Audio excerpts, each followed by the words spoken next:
Hello, I'm Radek. I'm Radoslaw tech lead. Yeah, I can do this redundancy.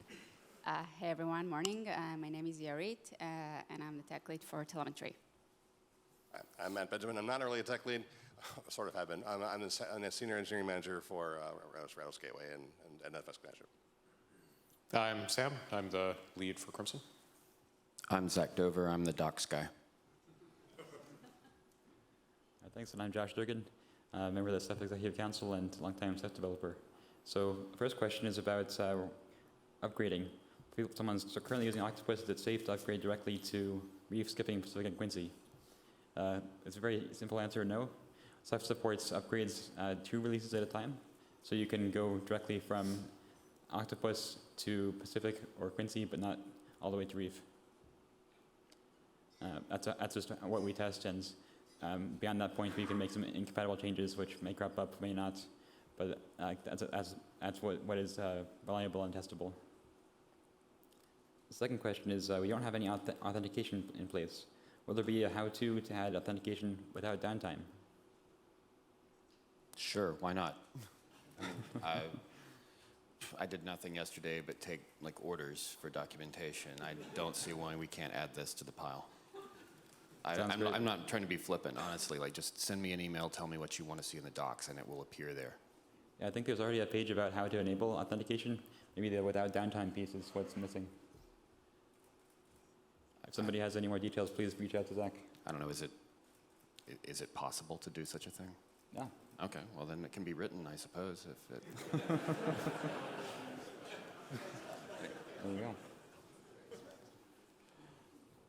All right, the next question is there a way to get a PG's CPU or memory consumption? Placement groups? Yes. No, but it's a good idea.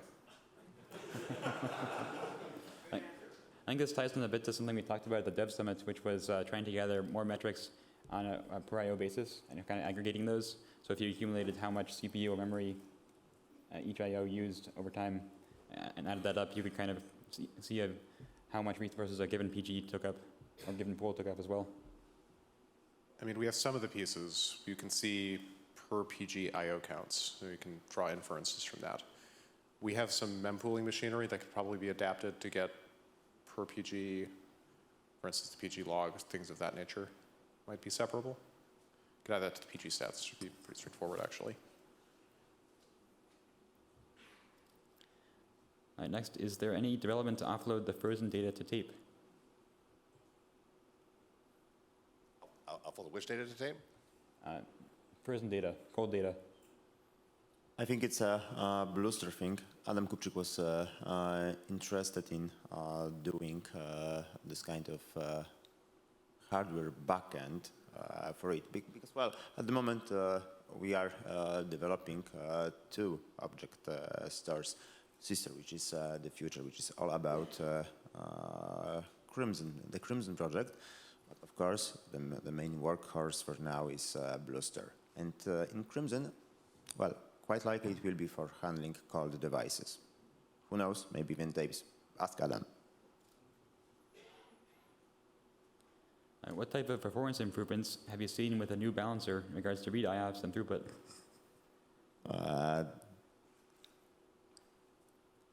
This is under active testing by Laura Flores. More data will come, and when it comes to second part of the question, which is about ability in Luminous, simply no. Sorry, it's a refeature. All right. Next one is about RGW. How to properly and quickly delete large buckets in S3.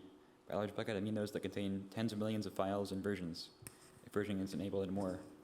And how to adjust the settings of the garbage collection to achieve this, but at the same time not overload the cluster and disrupt other traffic.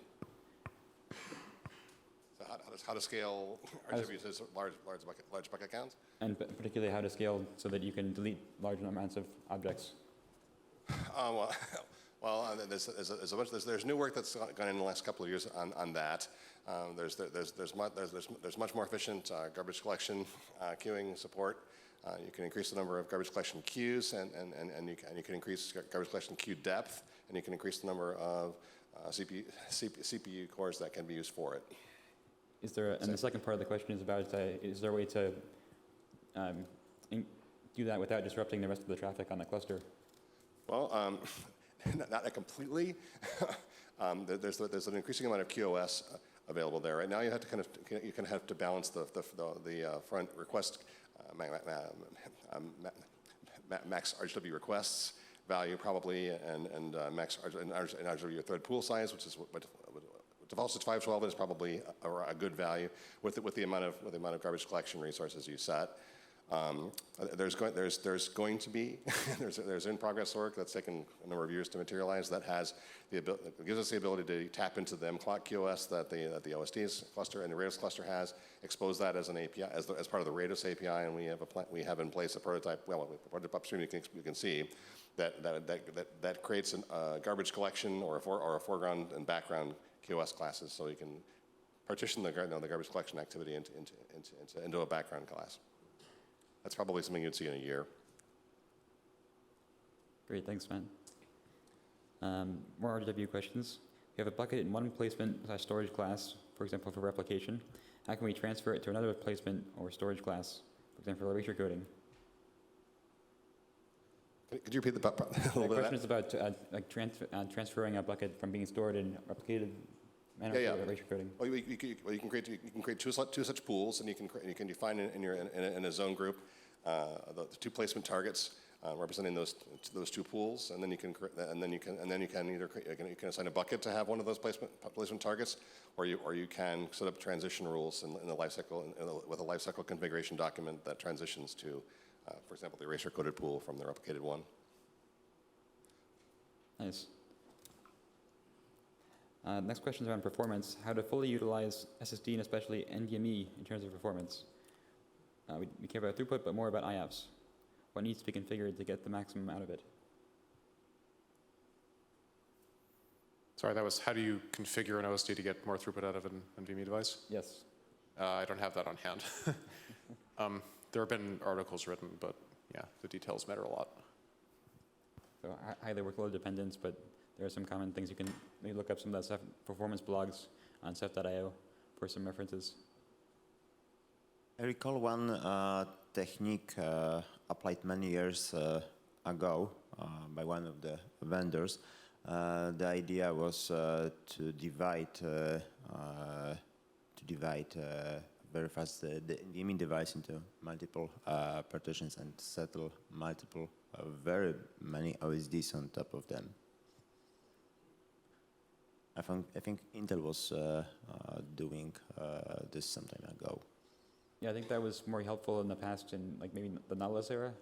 Yeah. I think Mark had done some more testing on that in the last few years, and it wasn't as useful anymore to run multiple OSDs per NVMe. Yeah, the essential difference was a lot of improvements happened to the way the OpQ works, the way it shards. These days, it's, I don't think, less efficient than multiple OSDs. So it's mostly a matter of tuning the thread pool shard counts. But I can't give you a heuristic number. All right, thanks. Next question is around scrubbing.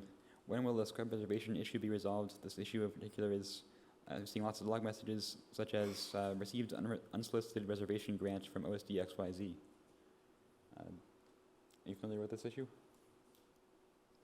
Sorry, could you repeat? There's I guess a log message about receiving unsolicited reservations from another OSD for scrubbing. I don't recall this one. I can answer this one.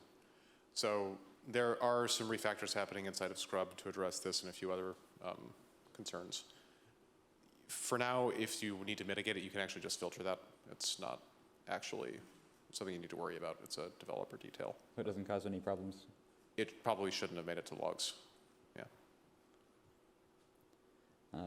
On the docs, are there plans to expand the documentation refining process to the work project? I looked into this yesterday. So the answer is no, there weren't. But I looked at it, and there, by my count, 12,988 lines of markdown in the Rook documentation.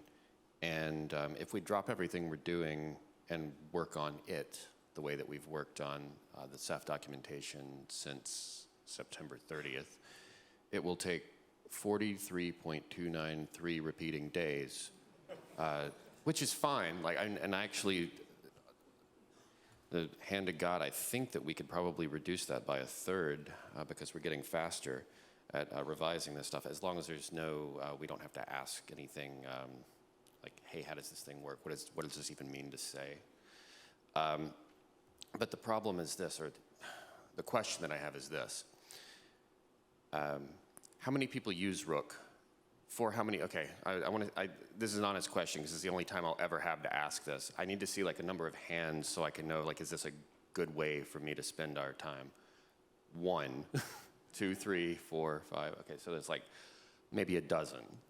Okay. Oh, okay. Oh, you're already contributing to it? Okay, well, should we do this? All right, well then let's do it. All right. Do you know who approves the pull requests?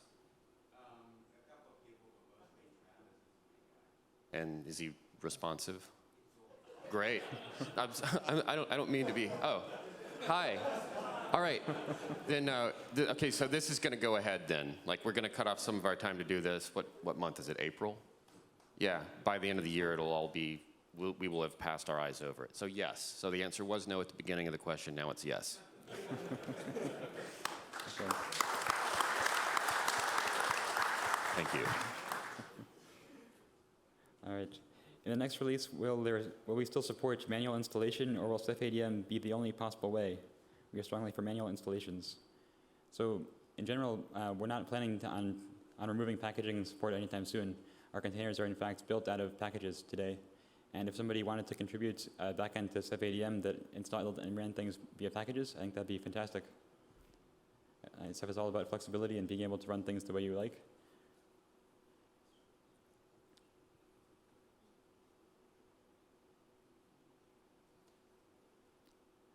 Next one is about a specific RGW bug fix, whether it will be backported to Pacific or Quincy. I think I took a look at the tracker for this, and it looked like it was marked for backport, so I believe the answer is yes. Okay. Do I need to even know what it is? No, it's fine. Very well then. Can we recommend some tools for fast synchronization and encryption? I'm not sure precisely what this means. Anybody, can anybody clarify? Okay. Well, We have a hand. yeah.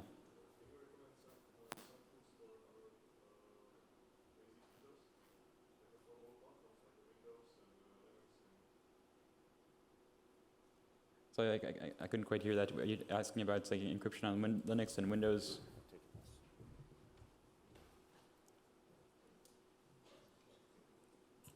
So if you can recommend some tools with can our users working with the data, for example, for S3 on the Windows, for all platforms like Linux, Windows. And, So like S3 clients for accessing the data? yeah. Our clone, CyberDuck, has been popular on Windows. Okay, I know this, but are you looking something new? Don't know anything particularly new on Windows. I'm sorry.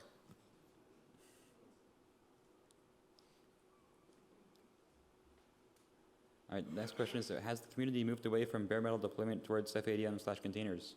Let's ask the audience, how many folks are running with containers?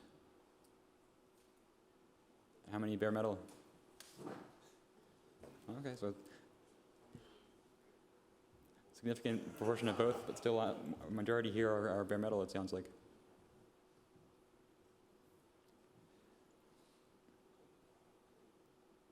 What is the best way to see the roadmap for Ceph, at least with respect to upcoming features and use cases and why it's being built?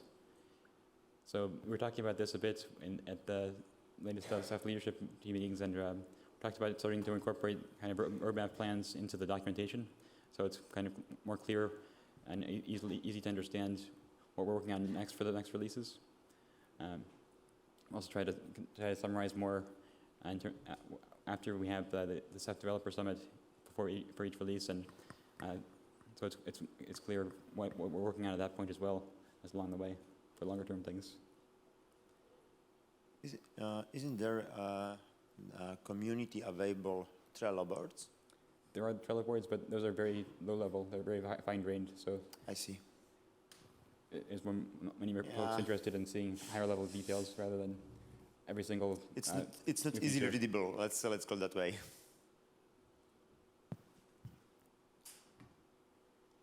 Is there any scalable way to pin certain services to a specific CPU core with a certain CPU layout?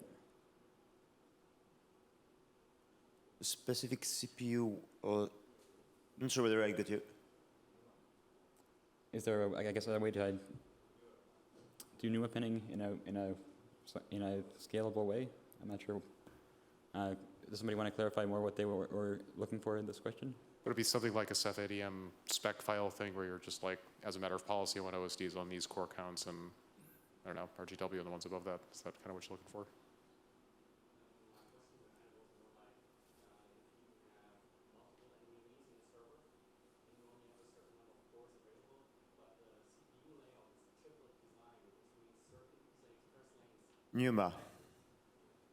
NUMA aware. Yeah, just take a look on the config options of OSDs. There is actually a lot of them related to handle those cases. It's configurable. I don't recall right now the details, but I think I was taking a look on that in the past, and this was in place. In a larger sense, our deployment tool chain probably needs to be able to pick that up and, I don't know, apply it uniformly. I don't think that piece exists, but it's a fair point. Yeah, I think the existing auto NUMA detection there is fairly basic. It just tries to co-locate one thing with the NIC. It doesn't look at more detailed information like PCI Express lanes or the NVMEs yet, I don't think. Correct me if I'm wrong. Are there plans for providing Debian packages for Ubuntu 22.04? Yes, with the release, Jammy will be included in the release builds.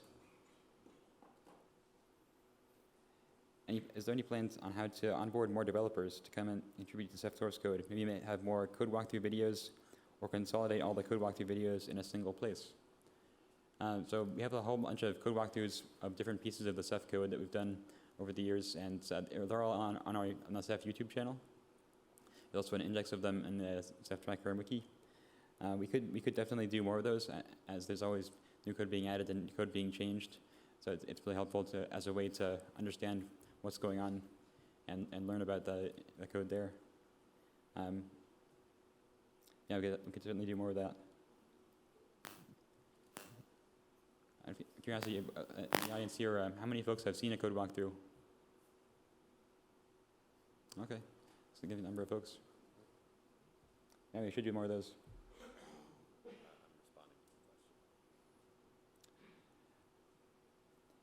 Is it better to disable swap on OS for a better memory management of the OSD? I think so.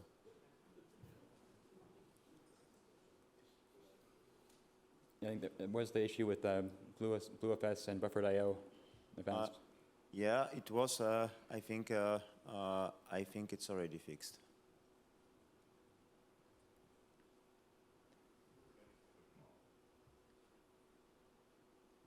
Yeah, so I guess so at this point the recommendation is yes, turn that swap off.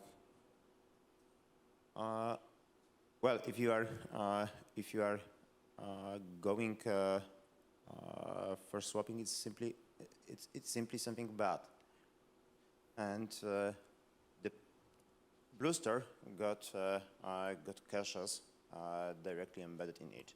The idea is to let OSD bypass the kernel caching subsystem. It's fully inside the Bluester, so it should be that the entire memory is dedicated. It's managed. Is dedicated. It's available to Bluester, and Bluester cache subsystem manages how it's allocated. So if you are going if you are going to swap, it's like caching, okay, if you have very, very, very fast swap, maybe it will be some kind of tiring on that, but I'm not sure it has to make any sense, to be honest. All right. Thanks, Radek. Last question on the Etherpad is about docs. How can the community help clean up docs? Is there a vision for where the docs should go? Okay, I guess this is for me. Yes, I don't know who asked this, but whoever wrote it, you can find me. I will try to be by the table, by the window that has the view of the canal, and I will just sit there all day, and you can come to me at any time, and I will answer your question specifically. More generally, I left my paper over there, so I'll just try to do it from memory.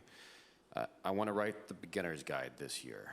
I was pleased yesterday to see the cataclysmic outcry from every corner of the world for a beginner's guide, because I've wanted to do one for a long time, so now it seems there's a political will to get that done.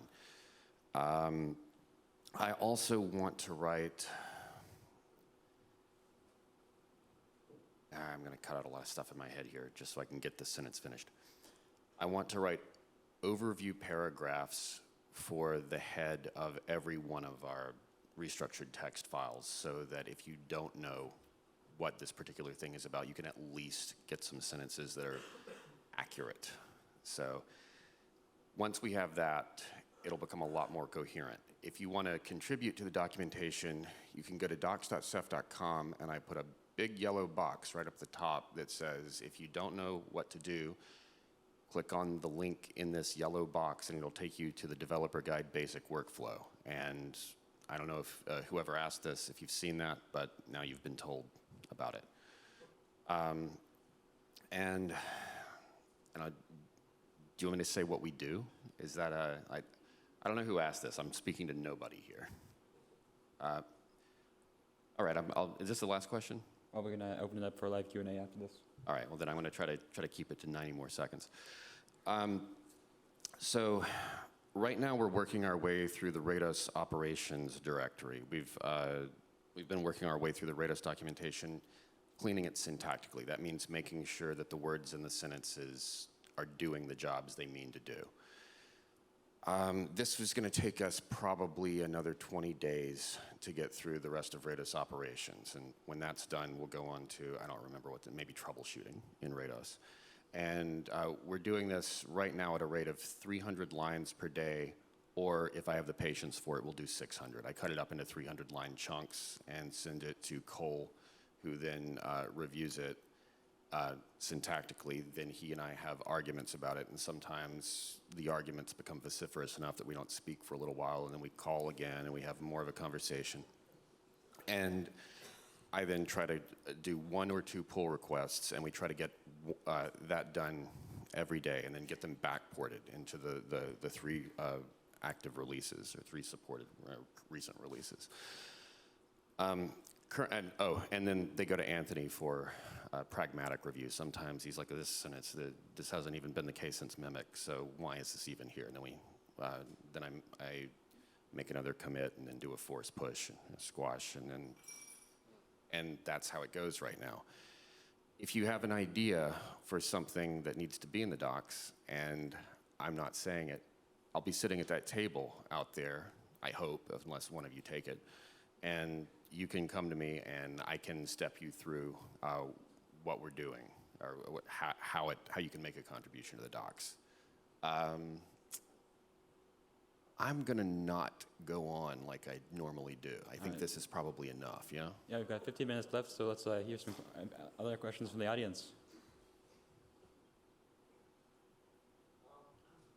Given a cluster which integrates block for OpenStack and S3, what would be the best strategy of separating those into separate clusters?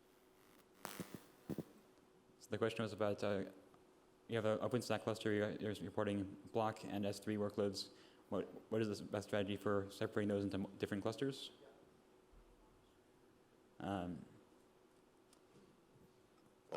What are you hoping to achieve?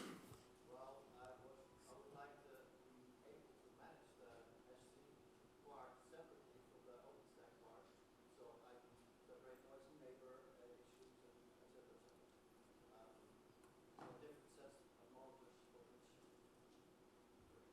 So this is a data migration question, or how to do it in place?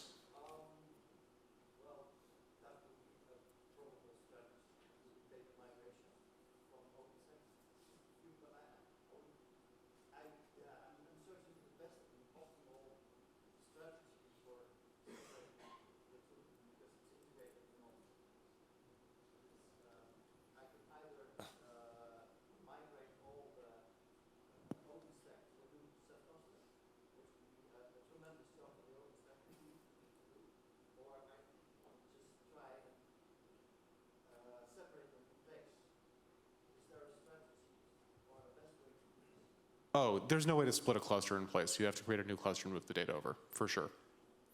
To be clear. Yeah, sorry, I think I understand now. I did it years ago, and it is possible. It is. Color me skeptical. No, it is possible. It is possible. So you need it. Yeah. So Casper and I, we know each other. So I did this a few years ago. So the strategy is roughly the top of my head. You need to shut down the monitors. You need to make a copy of the monitors. And then on a part of the OSDs, you need to inject a new mon map manually in those OSDs, where you tell them that they now have new monitors. And then the mons start, you'll create a new set of mons by just copying the new mons as well, injecting them manually with new mon maps. And then you need to add some firewall policies to prevent those OSDs trying to reach their old monitors. So you need to have some IP tables in the middle, and then you actually can start it, but you'll have two Ceph clusters running with the same FSID. That's the only drawback you'll have, but it is possible. That is really creative. Nicely done. I can't say that I would necessarily encourage it.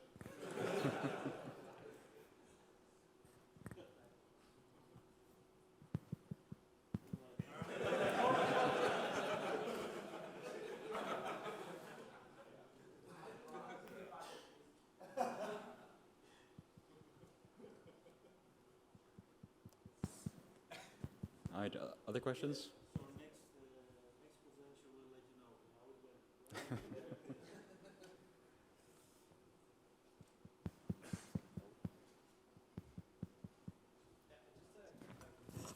went. Oh, okay. Let me bring you the mic. Take the mic again and answer.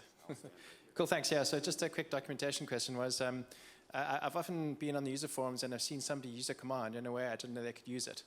And when I go and search the help for that command, it's not there. That particular, switch on that command. Does the documentation that you're doing include improving the documentation on the help files for the commands?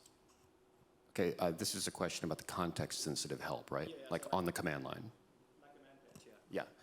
Yeah. That is the project proposed by IcePick. Okay. And this is a terrible thing to say at an international conference, but I'm not a programmer. I don't know C++, but I talked to Josh the other day. Apparently, I'm going to have to learn enough C++ to improve that.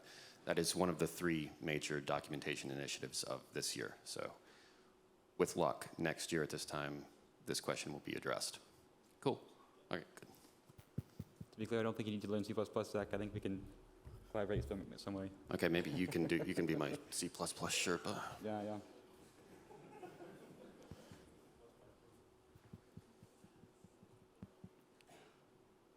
Other questions? Oh, there's one over here. Oh. Radek will do it. Okay, thank you. Is there any recommended or the most efficient way how to back up all the data stored in the Ceph monitors for disaster recovery purposes?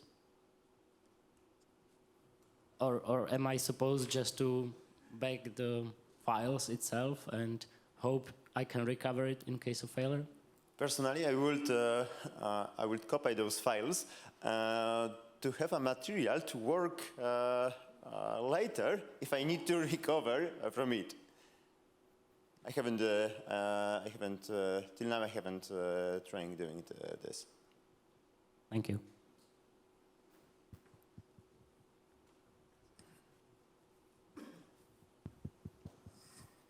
Thank you, Ed.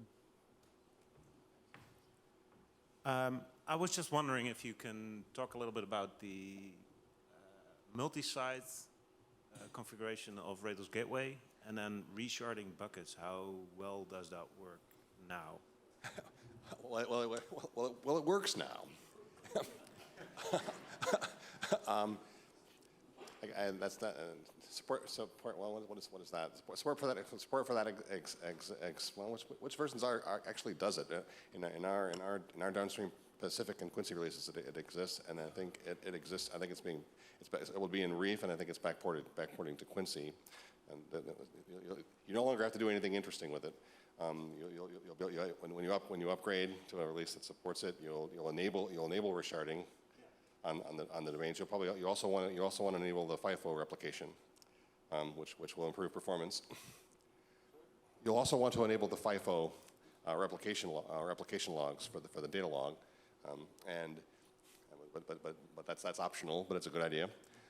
And at that point, the different zones in the multi-site will reshard on their own to the appropriate granularity for those bucket settings. And it will just work. I think I have identified a little documentation thing there. Documentation improvements regarding this would be appreciated.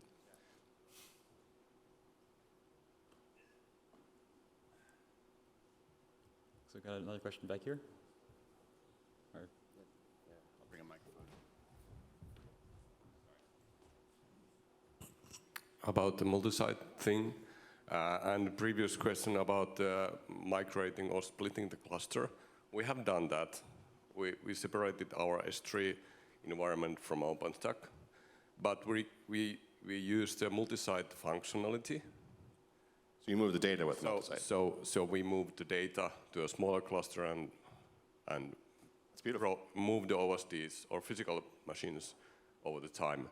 But then my question is how to get rid of those explicit placement buckets, because we had some of buckets with the explicit placement definition, so we had to recreate the pools on the other side to have the same pool name.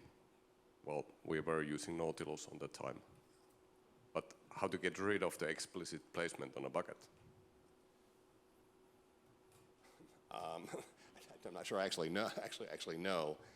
I think I'd move the data and dispose of the bucket.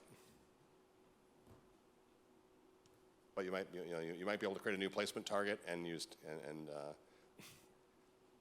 tiering, or use a transition rule. Otherwise, I would just copy the data and delete the bucket.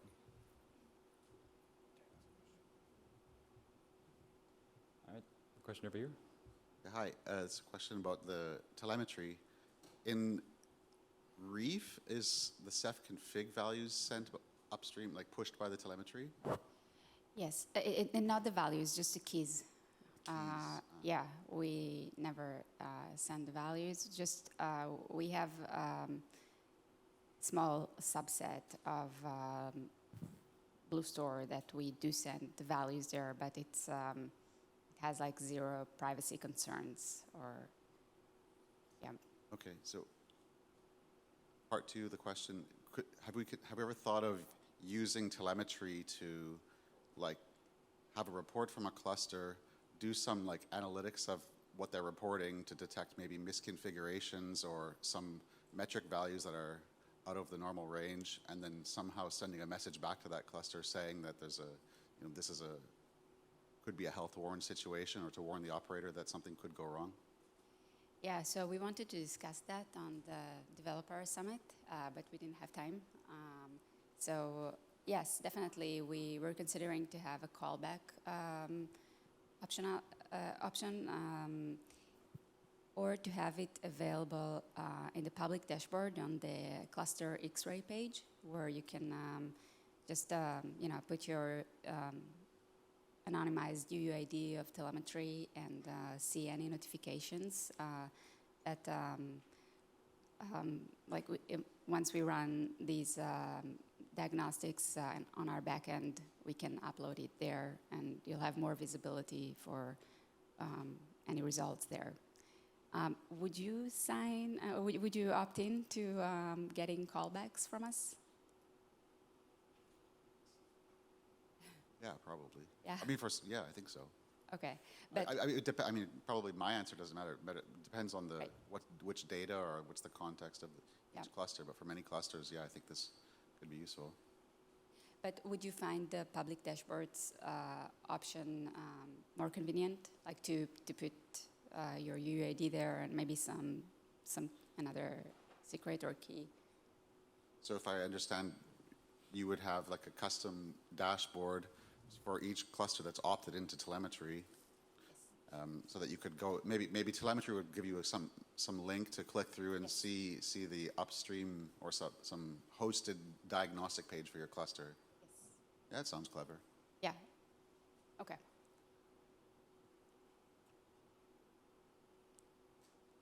All right.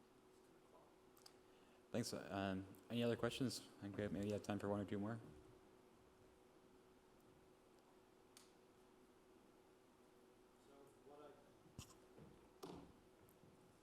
What I've noticed over the years is that as Ceph's infrastructure from the project started moving to other pieces of infrastructure like IBM, IPv6 support went away for a lot of the host names. So I'm not really sure if the telemetry server still is reachable via v6. Well, it's usually me on the mailing list indeed. I'm always chasing projects for supporting v6 under infrastructure. Well, it's also our concern because of verification of the verification/testing of the v6 support in the Ceph Messenger. We would need Ceph's our lab infrastructure support for IPv6. So it's pretty high on the priority list. Because our systems are v6 only multi-petabyte systems, which are just, no longer being able to support some data, send some data. Yeah, maybe in the meantime we can look at setting up a proxy or something. Yeah, I think that's what I responded in the mailing list. To use a proxy, but yeah, like Radek said, it's a SEPIA issue. But thanks for asking that and bringing the awareness for this issue.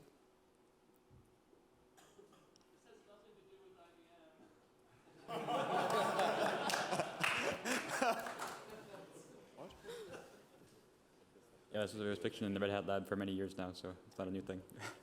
Okay, someone said. Any last questions? Got one in the back.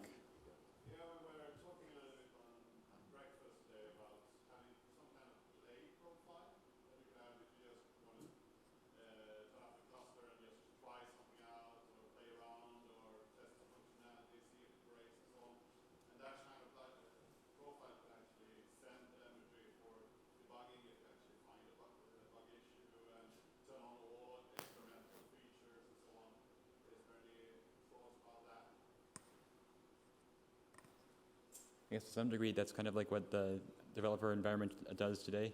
I think there definitely are some thoughts, like Zach, you were talking about making an easier way to deploy a test cluster, essentially, is what you're talking about?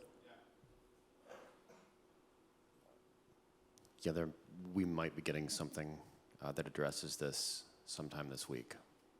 But maybe I shouldn't, maybe I shouldn't even say that out loud, I don't know. Write to me, and I'll send you what I know when I know. All right, I think that's all the time we have, so thanks everybody.